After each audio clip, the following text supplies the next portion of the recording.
Assalamualaikum warahmatullahi wabarakatuh. Salam guru penggerak. Saya Nur Laila, calon guru penggerak angkatan 11 Kabupaten Indramayu. Saat ini saya akan memaparkan koneksi antar materi modul 2.1 mengenai pembelajaran berdiferensiasi. Selamat menyaksikan.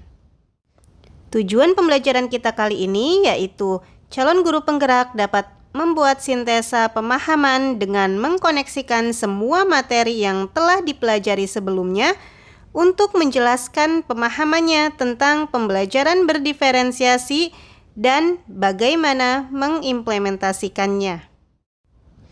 Pertanyaan yang pertama yang terdapat pada LMS yaitu buatlah kesimpulan tentang apa yang dimaksud dengan pembelajaran berdiferensiasi dan bagaimana hal ini dapat dilakukan di dalam kelas.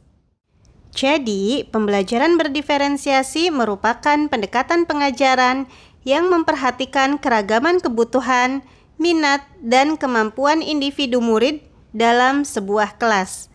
Tujuannya adalah untuk memastikan setiap murid dapat belajar secara efektif dan optimal sesuai dengan keunikan mereka.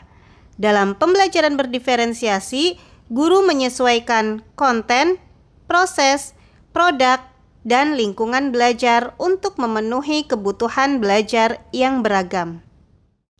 Berikut beberapa cara mengimplementasikan pembelajaran berdiferensiasi di dalam kelas. Yang pertama, menentukan tujuan pembelajaran. Yang kedua, melakukan asesmen diagnostik awal. Yang ketiga, menganalisis atau memetakan kebutuhan belajar murid.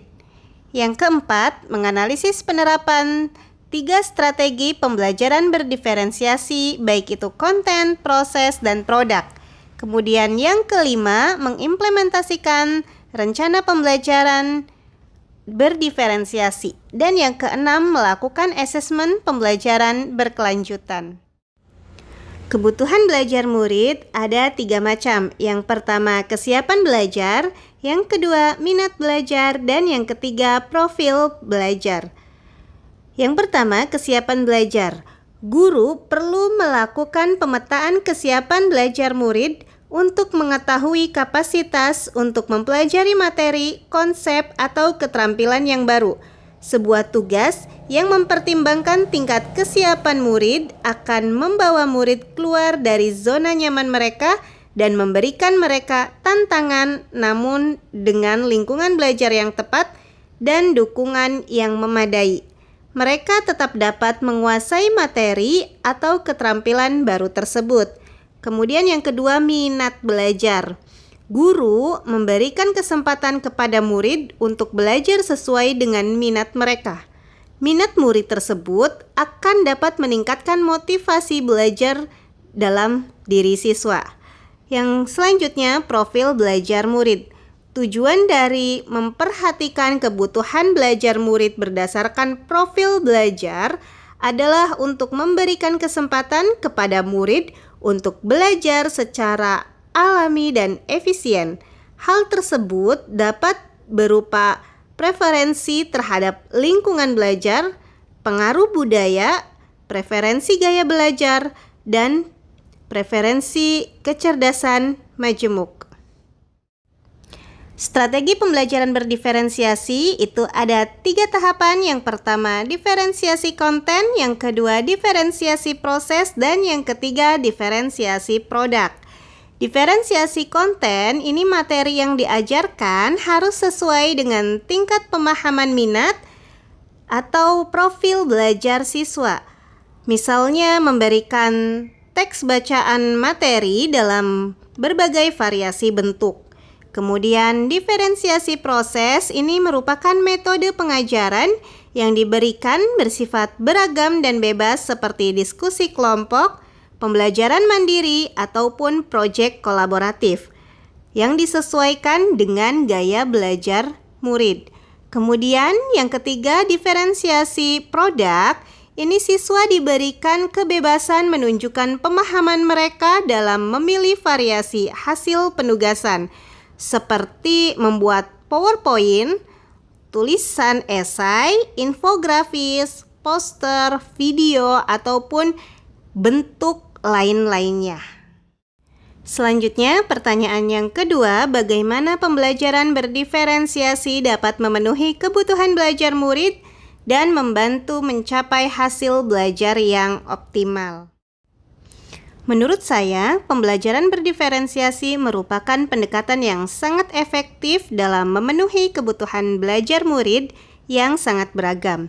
Dengan menyesuaikan materi, proses, dan produk pembelajaran sesuai dengan tingkat kemampuan, minat, dan gaya belajar masing-masing murid, maka setiap murid dapat belajar secara optimal. Pembelajaran berdiferensiasi dapat memenuhi kebutuhan belajar murid dan mencapai hasil belajar yang optimal karena memungkinkan setiap murid belajar dengan ritmenya sendiri, kemudian meningkatkan motivasi belajar, meningkatkan pemahaman konsep, mengembangkan keterampilan berpikir tingkat tinggi, meningkatkan kepercayaan diri, dan pembelajaran berdiferensiasi juga mampu membuat proses belajar lebih menyenangkan. Pertanyaan lanjutannya, bagaimana Anda melihat kaitan antara materi dengan modul ini dengan modul yang lainnya di program Guru Penggerak? Oke, di sini saya melihat ada keterkaitan antar modul satu dengan modul yang lainnya. Saya akan menjabarkan keterkaitan tersebut secara lebih terperinci. Yang pertama, keterkaitan modul 1.1 dengan 2.1 yaitu untuk dapat melakukan pembelajaran berdiferensiasi, maka guru harus berusaha memenuhi kebutuhan belajar murid sesuai dengan kodrat alam dan kodrat zaman berdasarkan filosofi Ki Hajar Dewantara. Selanjutnya, keterkaitan modul 1.2 dan 2.1. Dalam melakukan pembelajaran berdiferensiasi, seorang guru penggerak harus berpihak pada murid, reflektif, mandiri, kolaboratif, dan inovatif untuk menciptakan pembelajaran-pembelajaran berdiferensiasi agar dapat memenuhi kebutuhan murid. Dengan demikian, seorang guru penggerak dapat mewujudkan kepemimpinan murid dengan menuntun murid merdeka belajar. Hal ini sesuai dengan nilai dan peran dari guru penggerak. Selanjutnya, keterkaitan modul 1.3 dan 2.1. Pembelajaran berdiferensiasi dapat menjadi salah satu strategi untuk mewujudkan visi guru penggerak yang dapat berpihak pada murid. Dan yang terakhir nih, keterkaitan modul 1.4 dan 2.1.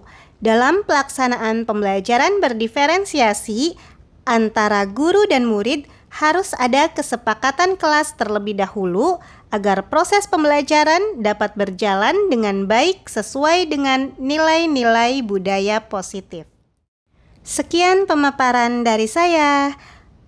Mohon maaf jika banyak salah-salah kata. Terima kasih. Terus dukung saya dengan cara klik subscribe dan aktifkan tombol loncengnya. Wassalamualaikum warahmatullahi wabarakatuh.